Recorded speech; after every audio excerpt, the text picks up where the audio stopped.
La infancia es uno de los periodos más importantes en la vida de cada uno de nosotros. Sin embargo, está repleta de peligros una vez que podemos sufrir de muchas enfermedades comunes de la niñez.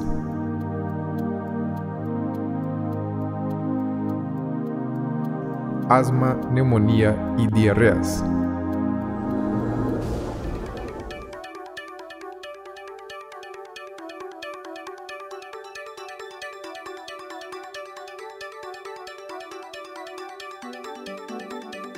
La vida es un verdadero milagro. Vivir con salud es un don divino. Pero al menor descuido de nuestra parte, un accidente o una exposición a factores ambientales pueden resultar en una enfermedad grave e incluso la muerte. En este punto entra en acción la ciencia médica, capaz de prevenir, tratar y sanar innumerables enfermedades.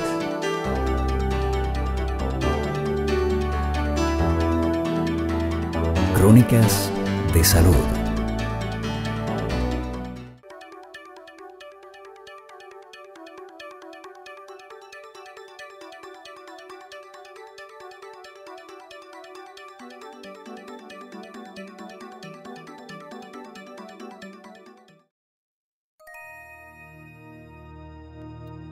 El asma es una enfermedad de carácter autoinmunitario causada por una hiperactividad del sistema inmunológico frente a uno mismo, y nosotros podemos observar mayormente en los niños, principalmente en periodos de primavera, cuando hay polen en los árboles o en las flores, ¿no? La enfermedad se presenta con más frecuencia, pero hay personas que incluso llegan a edad adulta, adolescentes, adultos e incluso ancianos muchas veces la presentan.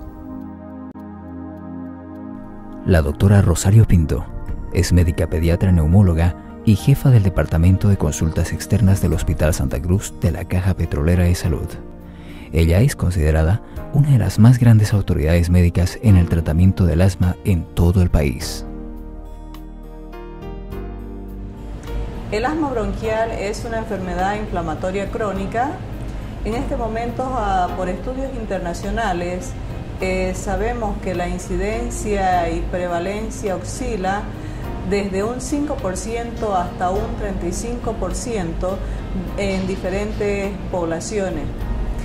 Obviamente es una enfermedad que, en vez de haber sido controlada, día a día está en aumento. Las características de esta enfermedad es que es una enfermedad inflamatoria crónica que se caracteriza por presentarse en cualquier época de la vida. Puede ser principalmente en niños lactantes, niños escolares, incluyendo a los adultos. Varía dependiendo de la edad en que se presente. A veces puede presentarse simplemente con un cuadro de tos continua, o puede presentarse con tos y cansancio después de los ejercicios físicos, o como clásicamente se presenta con dificultad respiratoria, tos y otras características que nos demuestran que existe una insuficiencia respiratoria. Es importante recordar que esta enfermedad puede ser subdiagnosticada en los menores y en los lactantes, porque pasa como si fuese resfríos de repetición o como cuadros virales o gripales que se repiten muy continuamente. Para ello es importante saber que para que esta enfermedad se produzca, nosotros tenemos antecedentes generalmente de que existe una herencia familiar, y además de eso una predisposición genética que se asocia con el cuadro respiratorio. ¿Qué significa eso? Que si dentro de la familia nosotros tenemos en padres, abuelos, hermanos o tíos antecedentes de enfermedades como rinitis, como dermatitis o inclusive del asma bronquial, y tenemos en los descendientes estos cuadros que pueden ser respiratorios y continuos, como ya hemos dicho, debemos buscar a los médicos, al especialista, para que nos dé un diagnóstico correcto. Como ya decía, la característica principal cuando ya la enfermedad se manifiesta clásicamente es que comienza con periodos de tos y con dificultad respiratoria. Vamos a ver en aquellos niños pequeños que sienten la falta de aire y que además, cuando este proceso ya es un proceso avanzado, que es un cuadro severo, puede haber hasta retracción de las costillas, lo que manifiesta cada vez una insuficiencia respiratoria importante. Desde el punto de vista clínico, podemos clasificarla como un asma leve, como un asma moderada y como un asma severa. Pero además de este cuadro, nosotros también podemos clasificarla dependiendo de su severidad en asma intermitente o asma perenne o crónica, cuando ya los pacientes presentan estos síntomas con una frecuencia mayor a cada mes, a cada semana. Dependiendo de eso es que en la actualidad nosotros adoptamos algunas clasificaciones para determinar si esta enfermedad, si este paciente va a necesitar de hacer algún tratamiento de prevención. Otra cosa que es importante recordar, que existen algunos factores desencadenantes que son los que van a ayudar a que esta enfermedad se presente como cuadro de crisis aguda. Por eso es importante que dentro de la prevención recordemos la parte de medio ambiente. El hecho de fumar dentro o intradomiciliar es un factor que se ha encontrado como un desencadenante principal para los cuadros agudos de esta enfermedad. Por lo tanto, nosotros debemos establecer, en caso de los niños, cuáles son los factores condicionantes para hacer una educación tanto a los padres como a familiares. Y en el caso de los adultos, debemos hacer una buena historia clínica para determinar cuáles son los factores que en esto está predisponiendo también a los cuadros agudos de esta enfermedad. Cuando nosotros hablamos de asma desde el punto de vista profesional, también queremos decir que los investigadores se sientan normalmente cada año para investigar las nuevas formas de tratamiento de esta enfermedad, pero que principalmente lo importante es que el paciente llegue a la consulta médica, a la consulta del especialista, para determinar cuál es la gravedad del cuadro, del proceso, para poder iniciar el tratamiento como corresponde.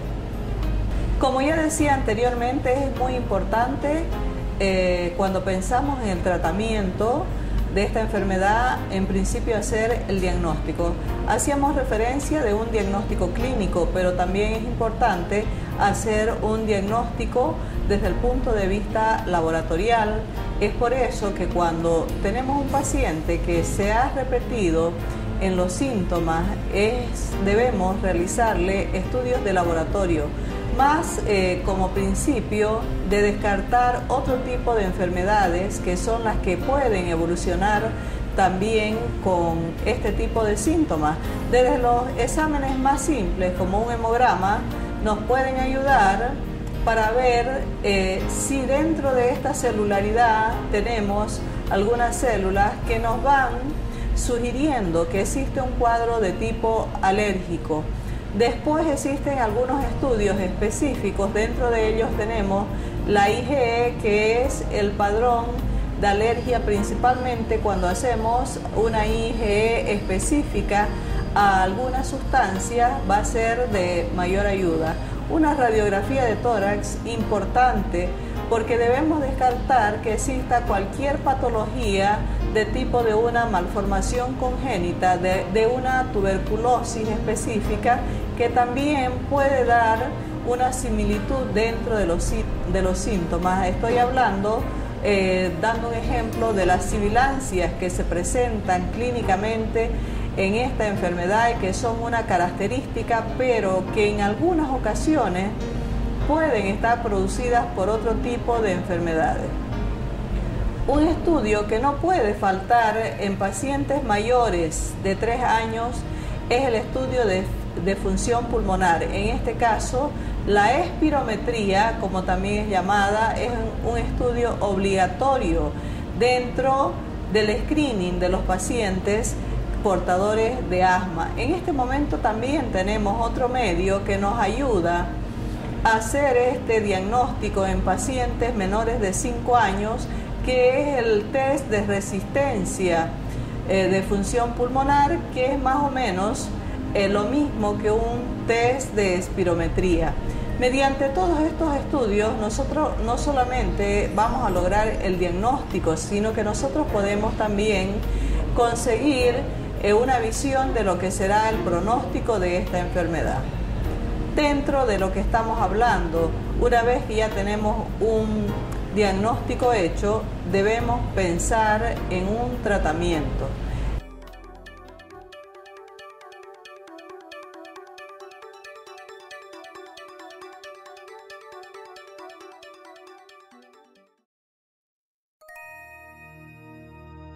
Los tratamientos son diversos. En los casos agudos, que es en los casos en que la enfermedad presenta síntomas respiratorios con tos, sibilancia y disnea, cuando ya hablamos de esa retracción intercostal, nosotros la consideramos como un cuadro de una crisis aguda. El tratamiento en estos casos básico debe ser con broncodilatadores. Los broncodilatadores deben ser de uso inmediato en los pacientes con insuficiencia respiratoria de tipo variable, desde leve hasta grave, pero serán los que nos van a dar un mejor efecto para revertir este cuadro. En los casos que ya estamos pensando en un tratamiento de prevención, que vendría a ser en el asma persistente, el tratamiento ya debe ser hecho en esquemas diferentes una vez hecha la clasificación del diagnóstico, desde leve hasta moderado hasta severo. Podemos utilizar los corticoides inhalados en diferentes dosis, obviamente con algunas alternativas o asociaciones dependiendo de la gravedad, donde se pueden utilizar otras drogas, como el caso de los inhibidores de los leucotrienos, que también pueden funcionar bien en los casos leves y en el asma desencadenada por ejercicio. También tenemos otras drogas como las teofilinas de liberación lenta, y podemos llegar inclusive a los corticoides vía sistémica en los casos más severos, y como última instancia, ante una no respuesta a los otros tipos de drogas que se van usando en menor y mayor concentración dependiendo de la necesidad de cada paciente, en este momento ya se está usando la anti-IgE, que viene a ser una droga como última alternativa de tratamiento. Obviamente, dependiendo de cada paciente, como ya hemos dicho, necesita en principio un diagnóstico y un tratamiento que va siendo evaluado dependiendo de la respuesta de cada paciente, y que puede ser muy dinámico, es decir, podemos aumentar dosis, podemos disminuir dosis, podemos aumentar drogas, disminuir drogas. Todo esto va a estar en dependencia de la necesidad de cada paciente. Obviamente que como es una enfermedad crónica, todo paciente debe tener en cuenta que el tratamiento es un tratamiento a largo plazo, en un mínimo de 3 a 5 años, y como ya digo, existen pacientes que de repente puedan necesitar usar este tipo de drogas durante toda su vida. Todo va a depender del diagnóstico que nosotros hayamos realizado en principio y que hayamos sido hayamos ido evaluándolo en una consulta mínima de cada mes para saber cuál es la evolución que va teniendo nuestro paciente con la respuesta a los medicamentos.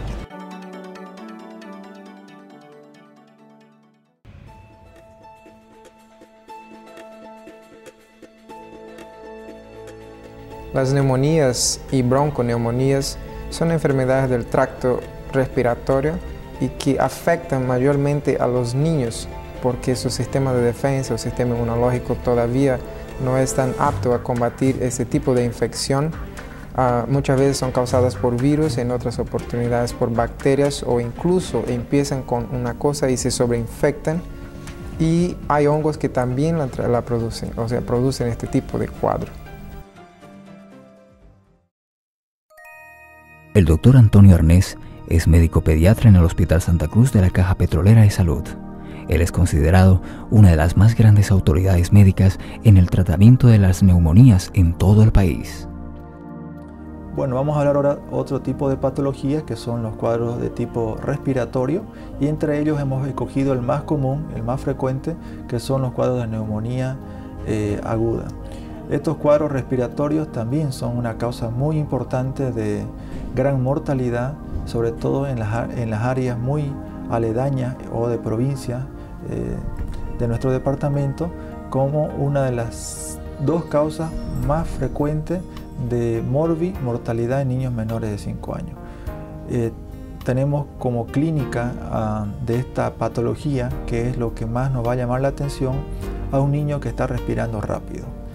Un niño que se encuentra con un distrés respiratorio, con una manifestación de dificultad para tanto introducir como expirar el aire. Esto le llamamos nosotros una disnea, que es la fatiga que tiene el paciente para oxigenar sus tejidos, por lo que manifiesta ciertos signos a nivel torácico, a nivel facial, con una fase muy disneica, con un tórax bastante marcado, con los músculos accesorios, para tratar de introducir un poco más de oxígeno. Estos cuadros de neumonía, en un 60% sabemos que son de causa viral y solo un 30 a 40% de causa bacteriana, u otros que sería un 5% que también son causas muy raras en los niños, pero que no está de más decirlo, por ingestión de algunos gases, sobre todo accidentes en casa, pueden producir algún tipo de neumonía química, o también algunas quemaduras que producen neumonías químicas. El diagnóstico es casi un 80% clínico, con todo lo que le refería en la sintomatología. Aparte de toda la parte respiratoria, el niño se va a encontrar con una dinamia, con una falta y desgano para tomar sus alimentos, un cuadro febril que dura entre 3 a 5 días, lo cual aumenta la cantidad también de pérdidas del niño. Eso más un laboratorio que nosotros lo llamamos el hemograma, que es un laboratorio en sangre que nos mide la cantidad de células blancas y rojas que tenemos en el organismo, y la radiografía de tórax en sus diferentes proyecciones nos puede ayudar a delimitar el lugar de inflamación, de infección que tiene ese pulmón. Y lo hacemos como una rutina a los pacientes, sobre todo bien pequeños, los cuales dificulta mucho la auscultación pulmonar y que no nos podemos basar simplemente en la clínica. Necesitamos a veces apoyarnos con un examen radiológico que es simple, que es barato y que lo tenemos en menos de 10 minutos. Teniendo todos estos exámenes más una clínica que es sugestiva de una neumonía de tipo bacteriana, nosotros tenemos como tratamiento iniciar antibióticos. Mientras más antes se inicia el tratamiento específico, el antibiótico que es más adecuado para el niño según la edad que él tenga, eso va a determinar también el germen que probablemente esté produciendo la neumonía, por lo cual hay antibióticos que son dados para ciertas edades específicos, los cuales están dentro de un esquema que nosotros lo manejamos dentro del servicio de pediatría. El tratamiento de las enfermedades respiratorias depende del agente causante de la enfermedad. Una de las cosas que tenemos que recalcar que también dentro del tratamiento debe ser dado un tratamiento de sostén. Si el niño está con una fatiga respiratoria Si el niño está con un problema de índole de hipoxia, con dificultad respiratoria, tenemos que darle oxígeno. Entonces se le puede instaurar una bigotera y dar un poco de oxígeno para evitar que esa hipoxemia siga avanzando y que órganos tan importantes como el cerebro y corazón sufran la disminución del oxígeno sanguíneo. Otra de las medidas que también nosotros hacemos y que es de importancia es al niño las aspiraciones de esas secreciones. Mientras más pequeño es el niño, él puede producir cierta crisis de apnea, de cianosis, por la misma cantidad abundante de las secreciones que él puede estar teniendo por su cuadro de neumonía. Entonces, una de las cosas que tenemos que instaurar dentro del tratamiento es la aspiración de esas secreciones, es la limpieza de las vías aéreas y enseñar a la madre que sea lo más regularmente posible, ya sea internado el niño o en la casa, la limpieza de estas aspiraciones. Y dentro de los otros tratamientos que también son de medida dietética, de medida de sostén, podemos instaurar una fisioterapia respiratoria y posteriormente también controles laboratoriales para ver la evolución del paciente. Mantenga contacto cercano con su pediatra en cualquier cuadro de simple resfrío, de simple cuadro respiratorio, una simple diarrea. Usted vaya a la consulta no esperando que este cuadro evolucione hacia un cuadro más grave.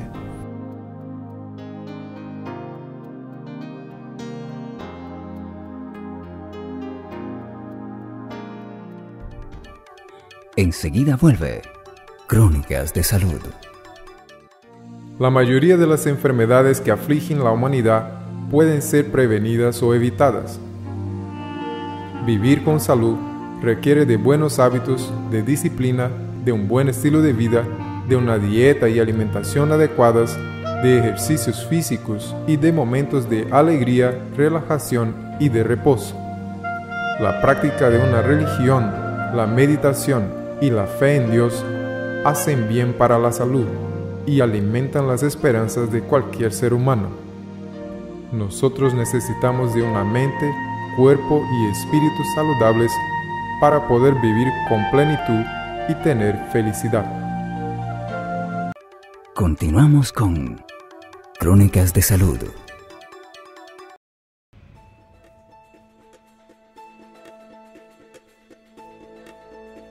Dentro de los síndromes diarreicos que nosotros observamos en la clínica médica, las enfermedades diarreicas agudas acostumbran afectar mayormente a los niños, básicamente por las malas condiciones que se presentan sus alimentos una vez que la mayoría de las veces están contaminados con algún microorganismo patógeno o causador de enfermedades. Hablando un poquito de los síndromes diarreicos agudos, tendremos que definir que una diarrea es el aumento de la frecuencia de las deposiciones normales en un niño, asimismo como la disminución de la consistencia de las mismas deposiciones. Y tenemos que estos síndromes diarreicos pueden ser agudos cuando son por 7 días o pueden ser crónicos cuando sobrepasan 2 a 3 semanas con el cuadro diarreico.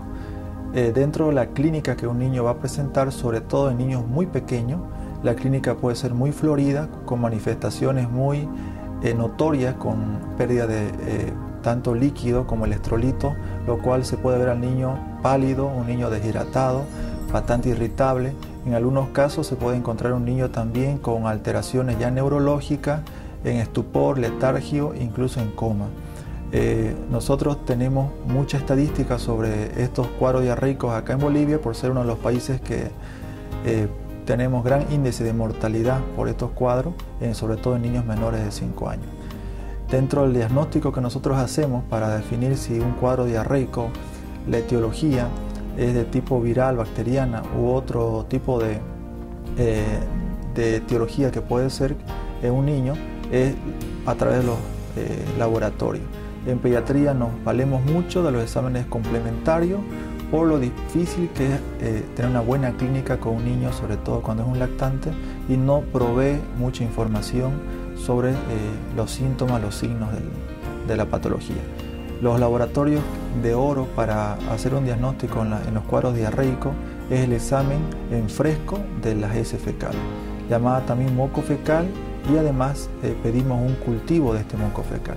Eso nos va a dar referencia, dependiendo de los valores que nosotros sabemos, normales, y los que se encuentran alterados, si el proceso es de tipo bacteriano o es de tipo viral. Y de acuerdo a este resultado nosotros podemos, además de la clínica, instaurar un rápido tratamiento para evitar las complicaciones que pueden ser fatales en los niños más pequeños.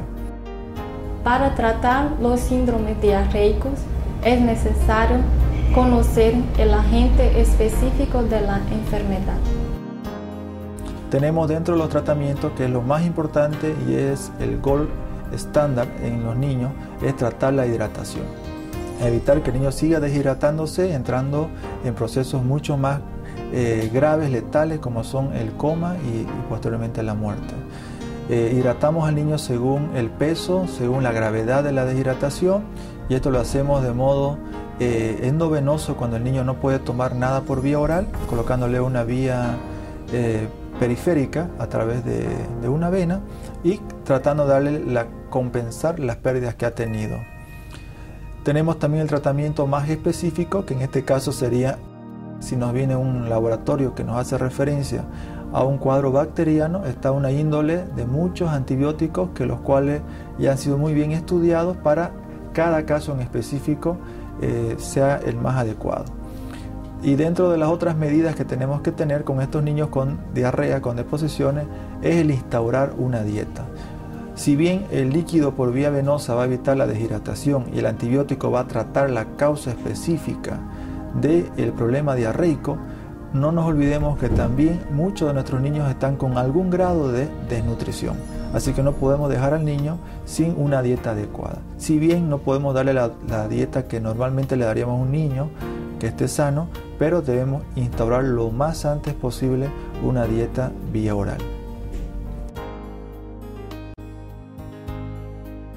No olvidemos que los niños menores de 5 años son una causa muy importante de moro y mortalidad de los cuadros diarreicos y respiratorios.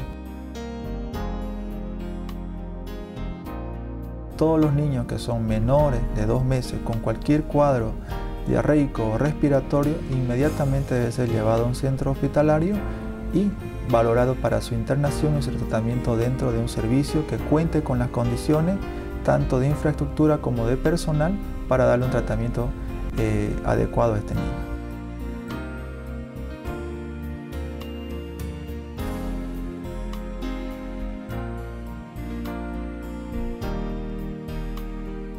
Para mayor información sobre el tema que usted está viendo, ingrese a nuestro sitio en internet www.cronicasdesalud.com. Existen innumerables enfermedades y accidentes en los cuales no es posible alterar el curso de su desarrollo, prevenir a que ocurran o sanarlas por completo. Sin embargo, en varios casos, usted tiene el poder para cambiar la enfermedad que le aflige, pudiendo lograr una mejor vida y por mucho más tiempo. La pregunta es, ¿usted hará buen uso de este poder? ¿Cambiaría usted el futuro de su salud y de su vida si supiera cómo hacerlo? Nosotros podemos ayudarle.